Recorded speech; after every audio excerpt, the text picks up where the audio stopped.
आंतरजातीय प्रेम संबंधातून 19 वर्षीय सक्षम ताटेच्या निर्गुण हत्येनं संपूर्ण नांदेड जिल्हा हादरलाय। प्रेयसी आंचल मामिडवार हिच्या वडील आणि भावांनी मिळून सक्षमची हत्या केली आहे। या घटनेनंतर आंचलने सक्षमच्या मृतदेहासमोर त्याच्याशी विवाह करत आयुष्यभर त्याचा कुटुंबासोबत राहण्याचा निर्णय घेतला। काँग्रेस नेत्यांमध्ये गंभीर विसंवाद असून त्यांच्या पदाधिकारी आणि कार्यकर्त्यांमध्ये संभ्रम निर्माण झालाय। स्थानिक स्वराज्य संस्थांच्या निवडणुकीतील पराभवानंतर काँग्रेसमध्ये आणखी खिंडार पडेल अशी भीती त्यांच्या नेत्यांनाच वाटू लागली आहे। त्यामुळे काँग्रेस बचाव मोहीम राबवत फेक नॅरेटिव्ह पसरविण्याचा प्रयत्न सुरू आहे, अशी टीका राज्याचे महसूल मंत्री चंद्रशेखर बावनकुळे यांनी केली। रुपाली पाटील यांनी राजीनामा दिल्याची चर्चा राजकीय वर्तुळात आहे। मात्र यावर आता रुपाली पाटील यांनी स्वतः माध्यमांशी संवाद साधत खुलासा केलाय। तसेच काही माध्यमांमध्ये राजीनामाच्या वृत्तांचंही रुपाली पाटील यांनी खंडन केलंय। अद्याप आपण राष्ट्रवादी काँग्रेस पक्षाचा राजीनामा दिला नसल्याचं रुपाली पाटील यांनी सांगितलं आहे। राष्ट्रीय स्वयंसेवक संघ भारतीय संविधान मानत नाही। स्वातंत्र्य दिनी त्यांच्या मुख्यालयावर भारतीय ध्वज तिरंगा फडकवत नाही। तसेच ही संघटना भारतीय कायद्यानुसार नोंदणीकृत नाही। त्यामुळे ही संघटना राष्ट्रविरोधी दहशतवादी संघटना आहे, असा आरोप वंचित बहुजन आघाडीचे सुजात आंबेडकर यांनी केला आहे। माझ्यावर भ्रष्टाचाराचे अनेक आरोप झाले आहे, मात्र मी कोणाचा 5 पैशांचा मिंधा नाही। समोर बसलेल्या लोकांनी सांगावं की कुठलंही काम करण्यासाठी अजित पवारांनी कधी पैसे घेतले का, असं वक्तव्य उपमुख्यमंत्री अजित पवार यांनी केलंय। डोंबिवलीतील कोळेगाव परिसरातून पती पत्नीच्या नात्याला काळीमा फासणारी घटना उघडकीस आली आहे। कौटुंबिक वादातून आधी पतीनं पत्नीची हत्या केली, नंतर पतीनं ट्रेन समोर उडी मारून आत्महत्या केली। या घटनेची माहिती पोलिसांना मिळताच त्यांनी तपासाला सुरुवात केली। पतीनं तणावातून आत्महत्या केल्याचा संशय पोलिसांनी व्यक्त केलाय। अमरावती पोलीस आयुक्तालयाला बॉम्बस्फोटाची धमकी देणारा आरोपी 24 तासात इंदूरमध्ये पकडला गेला। हरीश पांडुरंग घाळवे उर्फ सोहेल शेख याने कंट्रोल रूमला फोन करून धमकी दिल्याची कबुली दिली असून हे कृत्य त्यानं नशेत केल्याचे सांगितले। पुण्याच्या राजगुरुनगर येथे काल पार पडलेल्या सभेत अजित पवारांनी अनेक मुद्द्यावर भाषण केले असून या दरम्यान त्यांच्या भाषणात एका कार्यकर्त्यांनी त्यांचा उल्लेख करत राज्याचे मुख्यमंत्री असं म्हटलं असून यामुळे सभेतील वातावरण अधिक रंगल्यामुळे त्यावेळी अजित पवारांनी मला उपमुख्यमंत्री म्हणा, मुख्यमंत्री नाही, अशी मजेशीर प्रतिक्रिया दिली।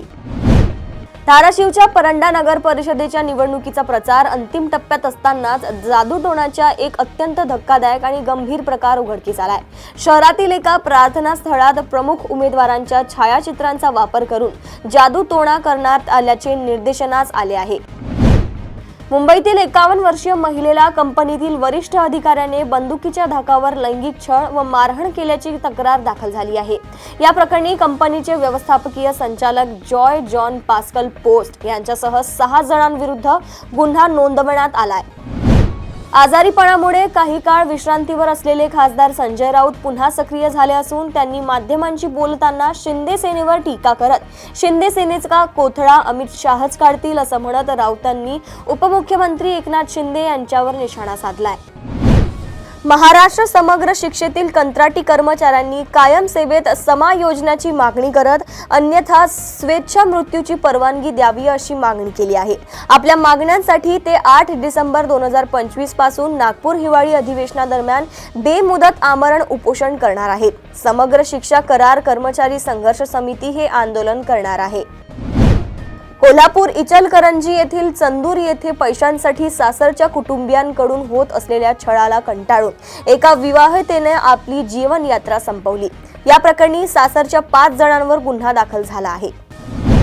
पाकिस्तानसाठी हेरगिरी करून भारताची सुरक्षा, सार्वभौमत्व व अखंडता धोक्यात टाकणारा ब्रह्मोस एरोस्पेस कंपनीचा देशद्रोही अभियंता निशांत प्रदीप कुमार अग्रवाल याला मुंबई उच्च न्यायालयाच्या नागपूर खंडपीठाने सोमवारी 3 वर्षे कारावासाची सुधारित शिक्षा सुनावली आहे।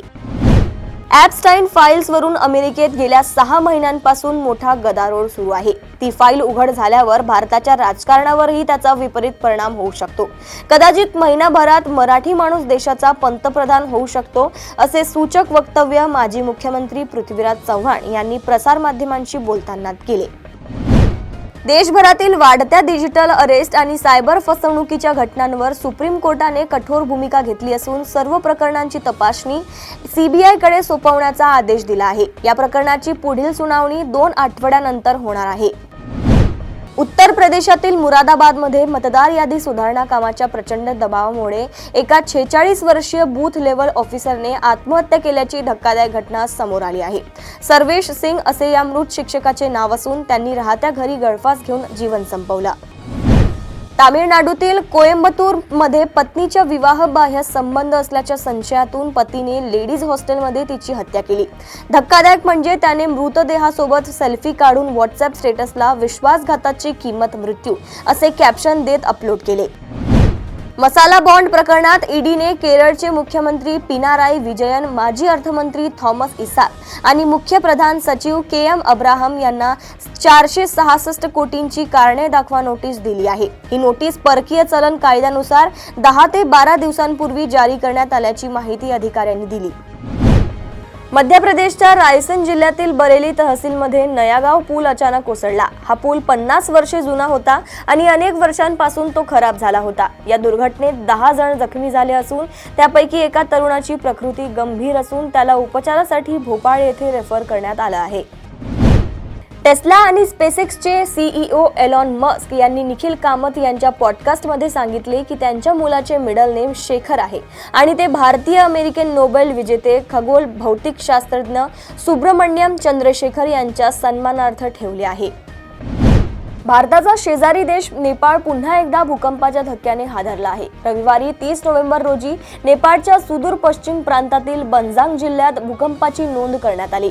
या घटनेमुळे लोकांमध्ये पुन्हा एकदा भीतीचे वातावरण निर्माण झाले आहे। पाकिस्तानच्या बलुचिस्तानमध्ये 24 तासात 7 स्फोट झाल्याची माहिती समोर आली आहे। बलुचिस्तानमधील नोकुंडी येथील फ्रंटियर कॉर्प्स मुख्यालयाच्या गेटवर आत्मघातकी हल्ला करण्यात आला। हल्लेखोराने बॉम्बने स्वतःला उडवून दिले। त्यानंतर दोन्ही बाजूंनी गोळीबार सुरू झाला। अफगाणिस्तान पाकिस्तान व्यापार बंद राहिल्याचा फटका उलट पाकिस्तानलाच बसला आहे। आर्थिकदृष्ट्या अफगाणिस्तानच नुकसान होईल असा दावा करणाऱ्या पाकिस्तानचीच अर्थव्यवस्था आता या व्यापार बंदीमुळे अधिक अडचणीत आली आहे। बांगलादेशच्या राजकारणात शेख हसीना यांची पुनरागमनाची चळवळ सुरू असून कतार सक्रिय मध्यस्थी करत आहे। दोहा हे वाटाघाटीचे केंद्र बनले आहे। बांगलादेशकडून या प्रयत्नांवर विचार सुरू असून राष्ट्रीय सुरक्षा सल्लागार खलीलुर रहमान यात सहभागी आहेत। ते अलीकडेच भारत दौऱ्यावरून परतले आहेत। महाराष्ट्र राज्य परीक्षा परिषदेने 5वी आणि 8वी शिष्यवृत्ती परीक्षेची अर्जाची अंतिम मुदत 30 नोव्हेंबर ऐवजी 8 डिसेंबर 2025 पर्यंत वाढवली आहे। दोन्ही परीक्षा 22 फेब्रुवारी 2026 रोजी राज्यभर एकाच दिवशी घेण्यात येणार आहेत।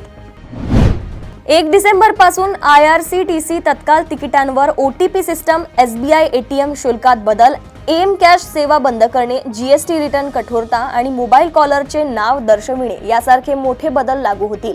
या अपडेट्सचा परिणाम प्रवासी, बँक ग्राहक आणि व्यावसायिकांवर होईल।